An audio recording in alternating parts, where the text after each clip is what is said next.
Welcome to the Daily Intelligence Brief from IntelStor for the 27th of March 2025. In today's top renewable energy news, venture capital deal volume for firms in Central Asia totaled $95 million in 2024, an increase of 7% over the previous year's amount.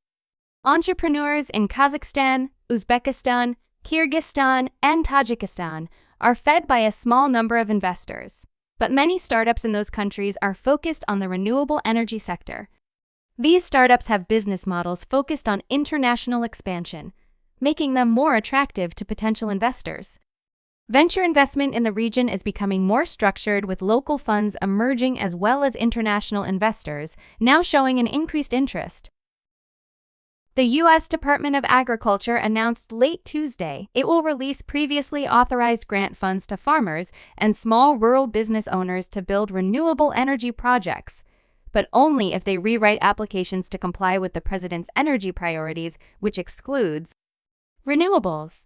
Some of the roughly 6,000 grant applicants have already completed the solar, wind, or other energy projects and are awaiting promised repayment from the government.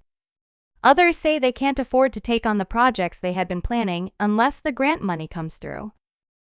It was reported that U.S. Energy Secretary Chris Wright apparently has a, quote, hit list of renewable energy projects, which are slated for cancellation since he has taken over the department.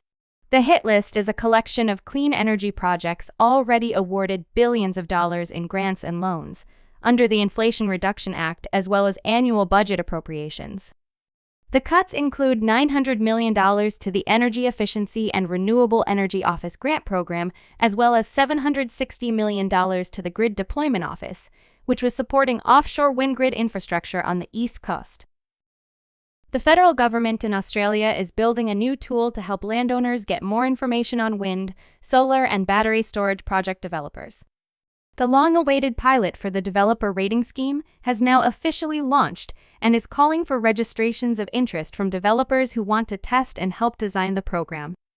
Repeated poor community engagement had created a, quote, material distrust of renewable energy and grid developers, which they hope to correct with an independent rating scheme.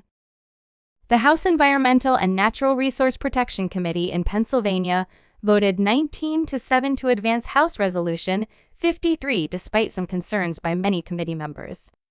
The resolution proposes that the Joint State Government Commission conduct a study on the feasibility, benefits, and drawbacks of developing hydropower, solar, and wind energy on Pennsylvania's portion of Lake Erie. You can learn more about all of IntelStor's market and sales intelligence offerings at www.intelstor.com and subscribe to our channel today.